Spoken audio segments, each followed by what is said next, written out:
So, hi there everybody, especially sa mga MET students natin dyan, tsaka sa mga English majors ko. Now, lumabas sa exam natin dati yung tanong na in the Greek play by Sophocles' Oedipus Rex, blank prophesies the fate of Oedipus. Options: A. The Oracle of Athens, B. The Oracle of Thebes, C. The Oracle of Delphi, or D. The Oracle of Corinth. And para sagutin yan, at para rin sa mga med students ko, nasa Greece tayo ngayon. Particularly dito sa Delphi. Dahil yon ang sagot, the Oracle of Delphi. So ano nga ba ang sinabi ng Oracle of Delphi kay Oedipus?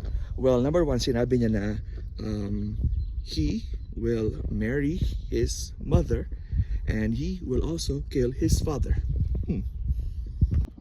Kaya naman nakakatawa na andito tayo ngayon mismo kung saan nabuhay yung mga oracles. And dito sa Greece, actually, napakahalagang part na kailang culture yung mga oracles. Kasi nga, kahit noon pa, in the olden times, centuries and centuries ago, lahat ng hari, lahat ng mga generals, lahat ng mga leaders ay nagpumunta dito to seek counsel. Kasi nga, they believe na alam ng mga oracles ang mangyayari in the future.